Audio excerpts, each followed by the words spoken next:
Josh Hasten here, Israel Uncensored, on the Land of Israel Network at thelandofisrael.com. It is Monday, the 15th of April, 2019, the 10th of Nisan, 5779. Getting ready for the holiday of Passover. Jews all over the world. We start this Friday night. Passover Seder is this Friday night, and to discuss some of the inner, deeper meanings of Passover, Rabbi Guy Avihod will be my guest in the second part of the show. Looking forward to that. But first, a lot has happened since we've spoken since last week. Israel went to the polls, and it looks like Prime Minister Benjamin Netanyahu will continue to lead the country of Israel after his Likud Party secured a victory. I mean, it's not done yet, meaning it's as I am speaking here into this microphone right now, all of the different parties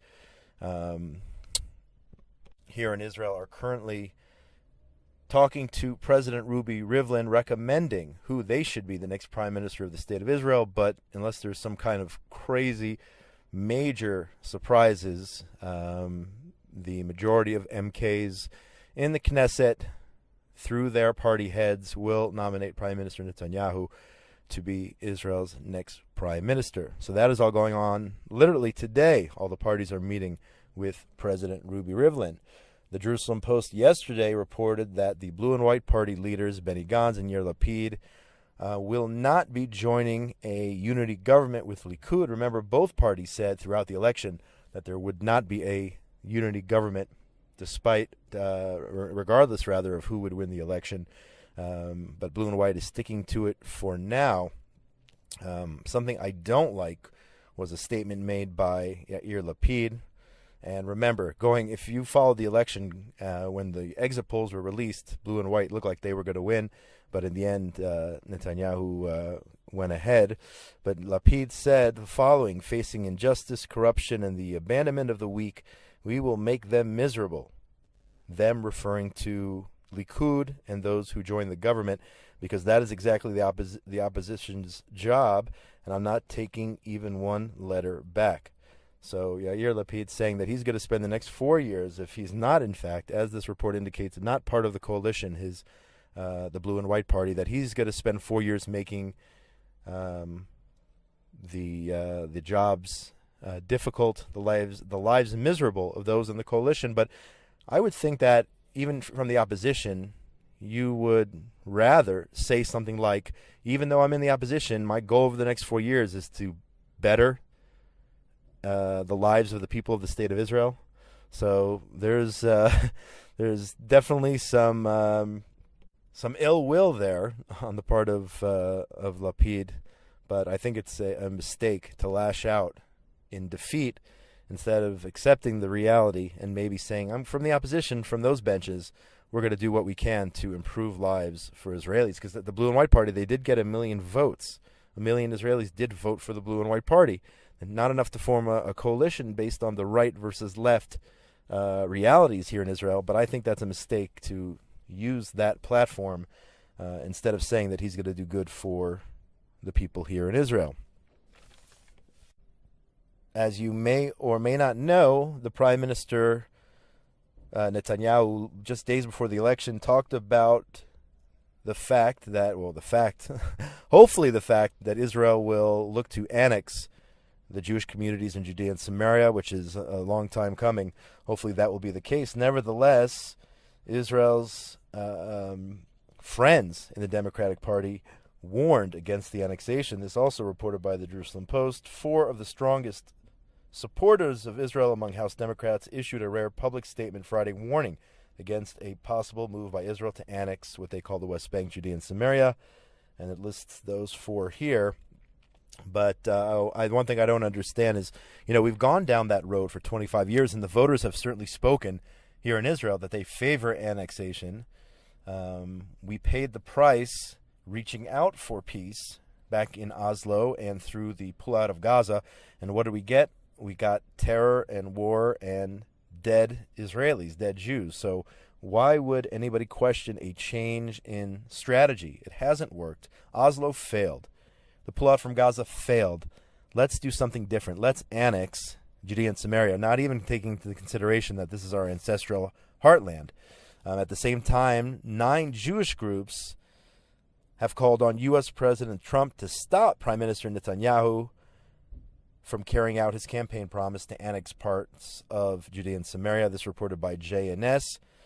We believe, they say, it will lead to greater conflict between Israelis and Palestinians, severely undermine, if not entirely eradicate, successful security coordination, on and on and on, galvanize BDS, all this other stuff. Again, these 9 Jewish groups in the U.S., some of them here, Conservative Central Conference of American Rabbis, Union of Reform Judaism. I'm not going to list them all.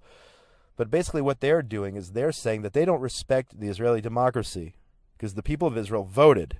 So they're not respecting the results of that vote. Okay, the Israeli voters clearly stated they want a right-wing government, and they are pro-annexing Judea and Samaria. Again, just like those Democrats in Congress, I'd say the same thing to them. We tried going down the path for peace, giving up land. We got 1,600 dead Israelis. Why are you calling on Israel to continue going down that path? I don't get it.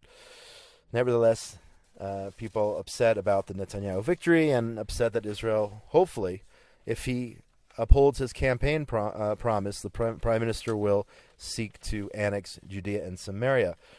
Another historic event happened Thursday night. The Bereshit Israeli spacecraft headed for the moon unfortunately crashed on its descent towards the moon's surface. Nevertheless, a milestone, only the 7th country to orbit the moon, Israel, our tiny country, and the 4th, if you can. There are Israeli parts on the moon, okay?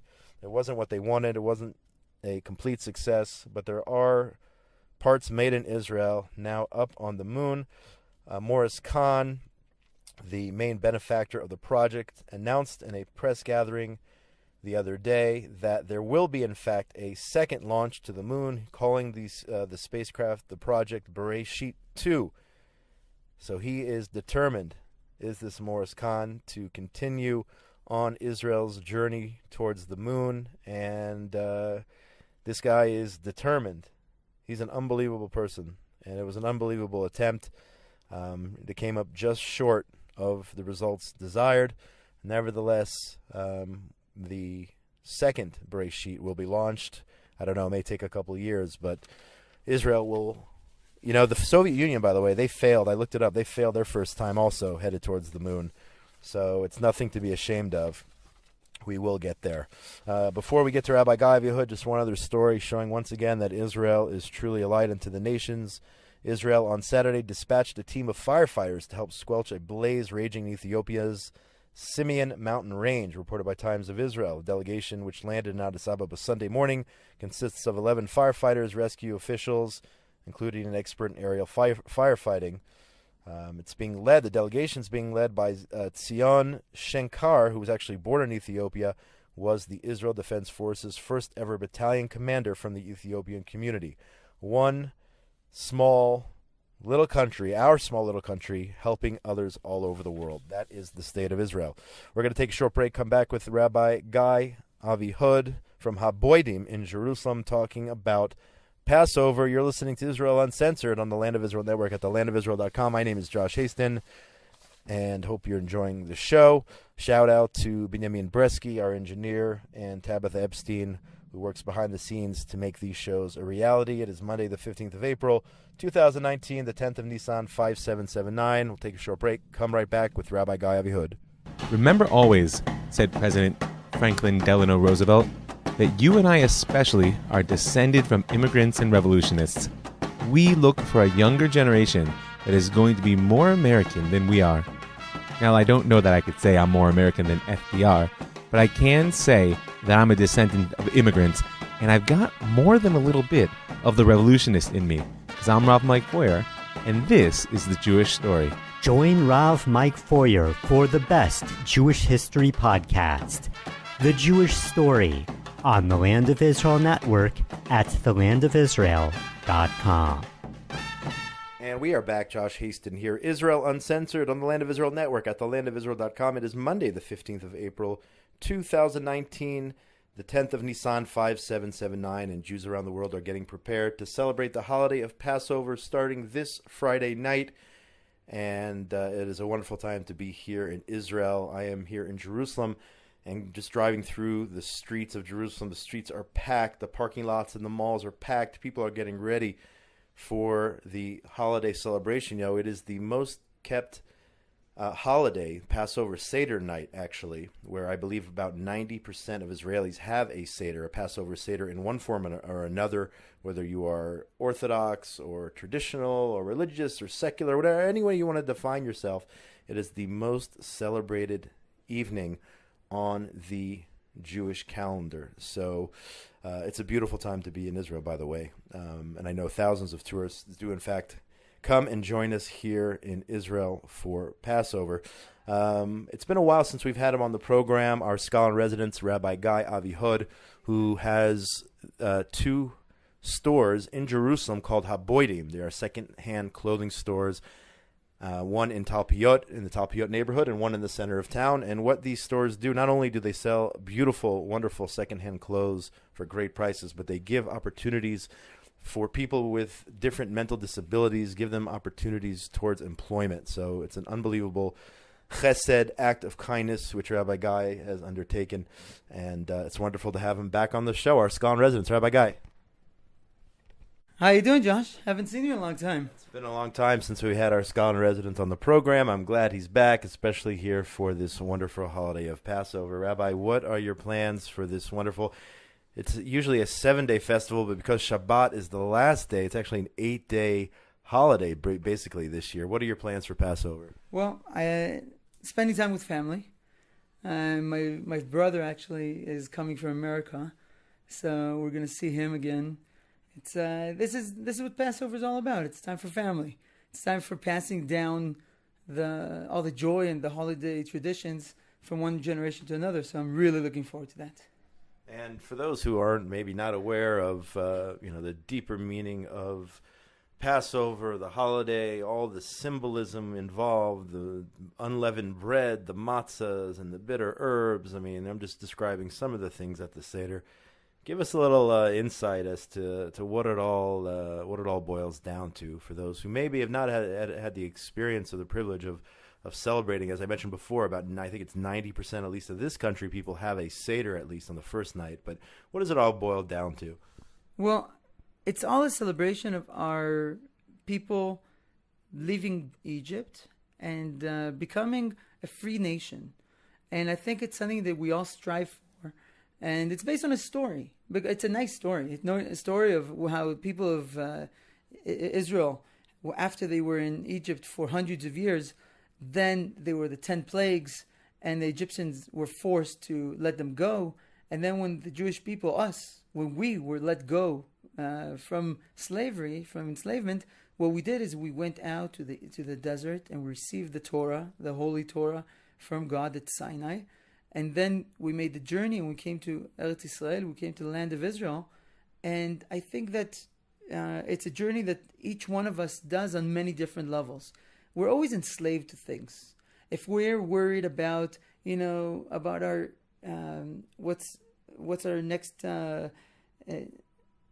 Sorry, I lost my train of thought. But because I'm thinking of so many things. Like when we're thinking about our money and when we're thinking about our happiness and we're thinking of this, we're enslaved to things. We're enslaved. Sometimes it's more physical. Like we're enslaved to our work. We're enslaved to our drinking habits, smoking.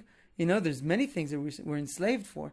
And the question is, how can we make a journey out of this enslavement? How do we make a journey that takes us out from being under somebody or something's power and be our own people? So let me ask you this. One of the most known customs of the Passover Seder, that on that first night, is the cups of wine. You drink 4 cups of wine, symbolizing the different words or symbols of freedom out of Egypt towards redemption. Now, there is a 5th cup, which there is actually a dispute whether you drink a 5th cup. It symbolizes coming to the land of Israel. And not everyone is here. We have the Jewish state. but not all Jews are back here in Israel. Many of the listeners who of the program are Jews who live outside of the United States. They're not back here. And on top of that, we don't have the Holy Temple in Jerusalem, which is ultimately the purpose of coming back to Israel and being united with that Holy Temple in Jerusalem. So are we truly free when we speak of freedom at the Passover Seder? Yes, we have our own country. Yes, we are a people. We survived the Holocaust. And now we're, in a few years, if we are not already there, the majority of Jews will be here in the land of Israel. But we still have something missing, something lacking. The temple, full unity amongst the people, even though it's not as bad, I would say, as you might hear in the media, at least in this country or whatnot. But my question is, after all that long-winded background, are we truly free? That's really what I want to know. Well, I'll take you back over 20 years when I was in the army, and it was the only Seder that I actually did in the army. And I spent Seder Pesach in the army, and it was quite an experience for me because I figured it's Israel, and everybody celebrates Pesach, and whatever, to one extent or another, they'll celebrate the Seder and they celebrate Pesach like me. I was shocked. Almost nobody really kept all the obligations of Passover. Almost like people were eating in their room chametz, which is not allowed, which is leavened bread, and all kinds of things. And I was shocked. But the night of the Seder, I saw that everybody was sitting around the Seder table, and everybody had a connection. And I think that connection, it comes in different levels. We're talking about 18, 19, and 20-year-olds. So 18, 19, and 20-year-olds, whenever they have some sort of connection, then it could grow into something more meaningful. And everybody finds their meaning in these things. Sometimes only when you have children or grandchildren, you find the real connection that you were missing when you were going through it yourself. So I don't think that we can think of freedom in a snapshot of what life looks like right now at this point in this year or in this decade, but we have to look at a much bigger picture. And in that respect, we really are free. There's never been a time where the Jewish people had so much power. We touched the moon last week. The Jewish people, the small Israeli nation, was one of 4 nations to send a satellite to the moon. Okay, it crashed, but we touched it. We didn't crash. We just landed very hard. And this is something amazing. This is something that's not judged in terms of a day or a month or a year or a decade even. This is a generation and generations. You spoke about most of the Jewish people being in the land of Israel, and unfortunately it's not because people in Israel are having so many babies, but also because of assimilation in countries outside of Israel, which is hard because if you have even the smallest connection, that can grow into something. When you have no connection, then that's the missing cup. That's the missing son at the Seder table. At the Seder table, we have famously 4 sons. We have the wise son, we have the evil son, we have the one who does not know how to ask, and we have the simple son. But today, more and more, we speak of the 5th son that doesn't even come to the Seder. And that's where we need to go, I think, to find our Jewish brothers and sisters and bring them back closer. Yeah, that's certainly a big problem. I mean, that 5th son who's not even present at that Seder. And my answer to it is the land of Israel. Because here, as I said before, I think already 2 or 3 times in this conversation, you very rarely have that 5th son, as secular or non-observant as a person might be. Passover is still Passover, and all 4 of those sons are at the Seder, and that 5th one is such a rarity, and I believe that this is the answer, coming home to Israel. That is the answer. I think you're right, but when you're in Israel, you can't see it because you're too close. Mm-hmm. And some of my friends, when I speak to them about what's the most memorable Seder that you ever had, so they say to me, you know what? When I was in India, when I was in Thailand, when I was here and there and in all kinds of places, Chabad. I went to Chabad for Seder. Yeah, we partied the night before, partied the night after. We went to Seder in Chabad, and there were hundreds of people there and hundreds of Israelis. And when we were far, all of a sudden we wanted to be closer. When we were far, we wanted to find that connection. And I think that and that's exactly what I was talking about before, when there's the base, and you get that base here in the land of Israel from the air, from the ground, from the people around you, from the kids in kindergarten, from everybody speaks about it. You hear the commercials about it. Everything surrounds the Jewish people and the happiness of this. And you're happy even if you don't know why. Like, you're in the celebration of Passover, even if you don't know why.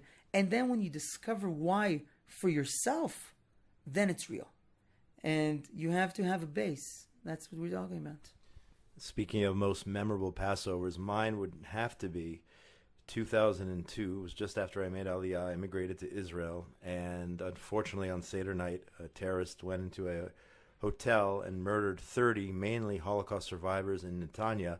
And subsequently, the rest of the week, I literally sat on the porch near Shechem, Nablus, in the northern Shomron, watching the tanks going into Shechem to take care of the terrorists, weeding them out in a major military operation, which thank God they did, because until this day, Israel and the IDF essentially have full control militarily in areas, what is known as Area A, and we don't even hear about this in the media. But Israel, on a nightly basis, keeps us safe. The IDF keeps us safe on a nightly basis, going into these population centers and arresting terrorists. And that's why, thank God, and on the show often unfortunately I have to talk about terror, and we start the show about, with different attacks that take place. But to keep it positive, 95% of the terror attempts are thwarted as a result of that, unfortunately, that Passover Seder where 30 people were murdered, but subsequently the IDF went in, took care of business, and now has complete access basically to those cities under the PA and protect us and keep us safe every single night. So a lot of mixed emotions, but that is the Passover I will never forget, 2002. I don't know, do you have one that sticks out in your mind? You mentioned maybe Passovers all over the world. Any one in particular, Rabbi, that you can reference here on the spot? Well, there's one time we spent Passover in the Dead Sea, and there's one opinion that the Messiah, the final redemption, will take place on the 7th day of Passover. And in that year, I forgot what year it was, but it was around the time that you were speaking about. And there was so much terrorism and so much angst, and things were just up, and you felt there was something else going on. And I remember standing there in the 7th day of Pesach, and it was windy, and it was cloudy, and you couldn't see the mountains of Jordan from across the Red Sea, across the Dead Sea. And I thought to myself, wow, that's it, our enemies are gone. You can't see them anymore. Maybe this is when Mashiach is coming. Maybe this is the final redemption. I was waiting and waiting. I have to tell you, and it wasn't then. It didn't happen.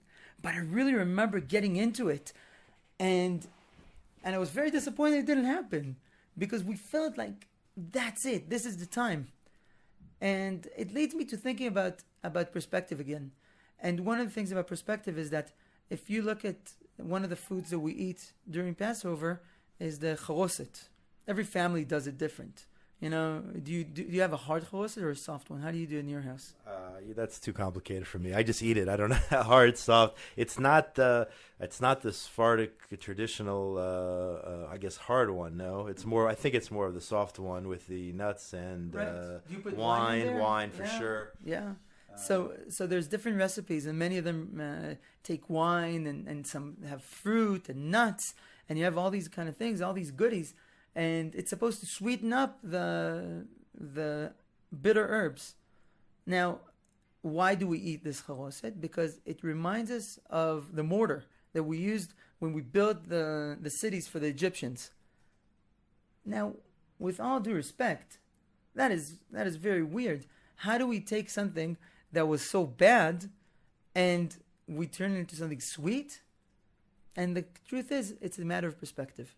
When you have perspective, even things that seemed very, very bad and like you couldn't see the end, after years and after time, then you see that it turns into sweetness. You can see the good things in it, and I think that's what we need to learn from this. And perhaps you mentioned that there's a commentary that says that your final redemption will come on the 7th day of Passover.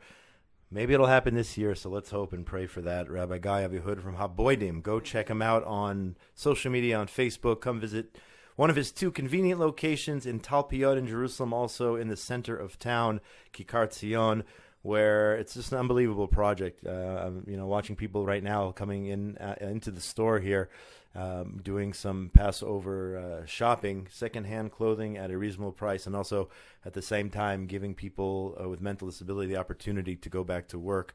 And it's a real great project. Thank you so much for coming back on the show. When there are more holidays just around the corner, Shavuot and all sorts of holidays, so please, God will have you back on the program. Thank you, Josh. I'm here waiting for you. I love being here, and thank you to all the audience. And just one other news item here. I'm just seeing it now on my phone here on Monday afternoon. You talk about Israel, the startup nation, and everything Israel contributes to the world. The Jerusalem Post reports that Israeli scientists have printed the first ever 3D heart. This is an Israeli invention, a 3D heart. Just unbelievable how Israel's contributing to the world, despite all the haters out there and the BDSers and everybody else out there. Unbelievable, just 70 years young, sending a spaceship to the moon. But they're going to send one that'll make it. I'm confident about that. That won't crash. But still an unbelievable accomplishment. So with that, wishing all the listeners here on Land of Israel Network a wonderful Passover for those who celebrate. Happy holidays to all. My name is Josh Hasten for Monday, the 15th of April, 2019, 10th of Nisan, 5779. No show next week. Chol Hamoed. Hopefully, please God, I'll be exploring the land of Israel out and about in nature. That's what I love to do during Passover. Don't forget, you can get in touch with me during the week. Josh at thelandofisrael.com. On Facebook, it's Joshua Hasten, or check out my new page, Josh Hasten, Israel Advocacy and Journalism. On Twitter, at Josh Hasten, and now on Instagram as well. Wishing everyone a wonderful holiday. Shalom from Jerusalem, the eternal capital of the Jewish people.